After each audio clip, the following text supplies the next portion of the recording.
Bonjour à tous, et bienvenue. Je suis ravi de vous voir ici aujourd'hui. Que vous soyez habitués ou nouveaux parmi nous, sachez que vous êtes les bienvenus, et c'est une immense joie de partager ce moment ensemble. Prenons un instant pour nous centrer sur ce qui nous unit, la recherche de vérité et le désir de mieux connaître notre Créateur. Un moment de réflexion, Dieu, un Créateur intentionnel. Le passage d'aujourd'hui nous invite à méditer sur la parole d'Ésaïe 45.8. Ainsi dit l'Éternel qui a créé les cieux, le Dieu qui a formé la terre et qui l'a faite, celui qui l'a établie, qui ne l'a pas créée pour être vide, qui l'a formée pour être habitée. Moi, je suis l'Éternel, et il n'y en a pas d'autre.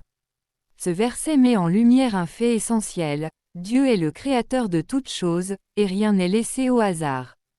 Chaque étoile dans le ciel, chaque souffle de vent, et même chaque instant de votre vie est intentionnel. Mais avons-nous toujours conscience de cette réalité? Une prise de conscience personnelle. Beaucoup parmi nous peuvent croire qu'il existe une force suprême, un créateur. Mais dans un monde où les idées à la mode tendent à simplifier ou diluer l'image de Dieu, il est facile de réduire le créateur à une puissance abstraite. Pourtant, réfléchissez un instant. Chaque projet que nous entreprenons suit un plan, une intention claire. Pourquoi en serait-il autrement pour Dieu? Dieu n'a pas seulement créé l'univers, il l'a fait avec un but précis.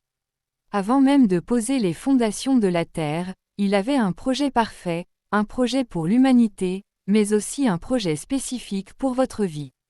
Cela dépasse notre entendement, mais cela nous rappelle une vérité incroyable, vous n'êtes pas un accident. Vous faites partie du plan divin. Un projet qui nous dépasse mais qui nous appelle. Quand nous réalisons que Dieu a tout fait avec un but, cela nous amène à une nouvelle attitude, celle de l'adoration et de la gratitude. Imaginez, un Dieu si grand et puissant, et pourtant, il s'intéresse à chacun de nous, il s'intéresse à vous.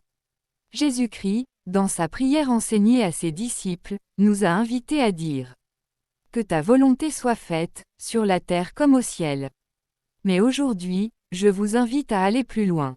Pouvez-vous dire, que ta volonté soit faite dans ma propre vie? Pouvez-vous lui confier vos projets, vos luttes, vos joies? Un moment clé de l'histoire. Le projet de Dieu pour l'humanité atteint son point culminant avec Jésus-Christ. Par sa mort et sa résurrection, il a ouvert une voie de réconciliation entre nous et Dieu. L'apôtre Pierre nous rappelle que Jésus est l'agneau sans défaut, préconnu avant même la fondation du monde. Tout cela faisait partie du plan de Dieu pour nous sauver.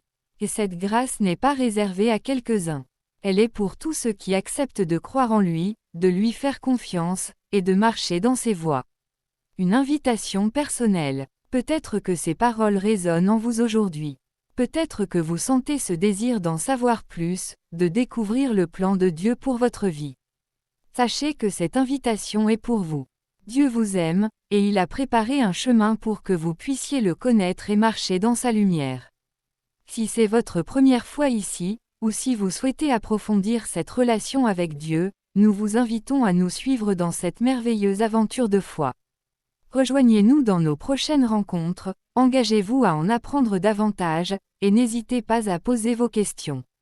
Nous sommes ici pour marcher ensemble, pour grandir ensemble, et pour célébrer ensemble la vie que Dieu nous offre. Que Dieu vous bénisse abondamment, et que sa paix remplisse vos cœurs aujourd'hui et chaque jour. À très bientôt.